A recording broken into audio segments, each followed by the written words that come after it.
You ever wonder why your favorite chef on television has a kitchen the size of a small airport, but the person cooking your actual birthday dinner tonight might be working in a space smaller than your bathroom?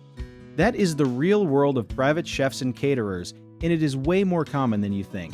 Picture this. Actually, we said we would not start that way, so let us just say it plainly. Most home kitchens were never built for a stranger to run a full dinner party out of them. They were built for cereal and maybe a Tuesday spaghetti night, not for a chef prepping 4 courses for 12 guests. So the first rule of small kitchen survival is something called mise en place, which sounds fancy but really just means everything in its place.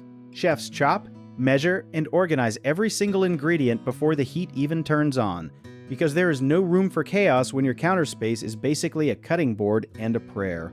Think about it like packing a suitcase for a 2-week trip using only a backpack. You cannot just shove things in randomly, you have to roll, stack, and plan, or you end up sitting on it just as if it closed.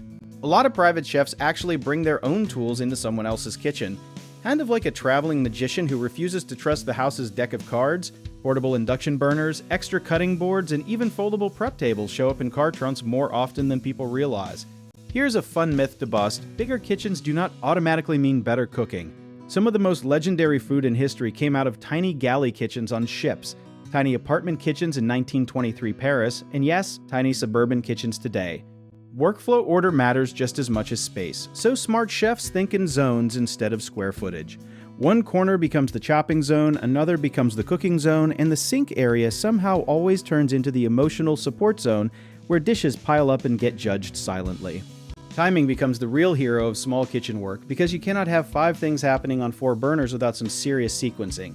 It is basically air traffic control, except instead of planes, you are landing a risotto, a sauce, and a protein all at the exact same moment. A lot of caterers actually prep almost everything off-site, in bigger kitchens or commissary spaces, before ever stepping into your home. That way, the tiny kitchen just becomes a place for final assembly, plating, and heating, not a full-blown culinary war zone. Let us talk about the walk, not the fancy chef walk, but literally the physical steps someone takes moving from fridge to stove to sink a few hundred times a night. In cramped kitchens, chefs learn to move in patterns, almost like a dance routine, so nobody gets a hot pan to the elbow.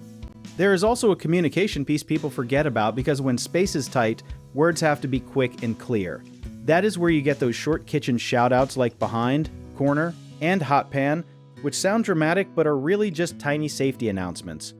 Storage becomes creative fast, with chefs using vertical space, hanging racks, and even the tops of cabinets like secret storage compartments. It is basically kitchen Tetris, except losing the game means a saucepot crashing down at the worst possible moment. A big misunderstanding people have is thinking a private chef needs a huge budget kitchen to do great work. In reality, skill, planning, and organization matter more than square footage, kind of like how a great writer does not need a fancy pen to write something powerful. The lesson buried in all of this is pretty simple. Preparation beats panic every single time.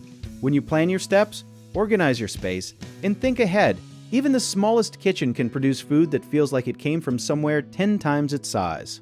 So next time you watch a chef work magic in a kitchen barely bigger than a closet, you will know it is not luck, it is strategy dressed up as talent. If you want to learn more about how we help connect chefs, caterers, and event vendors with real opportunities, check out our links in the description.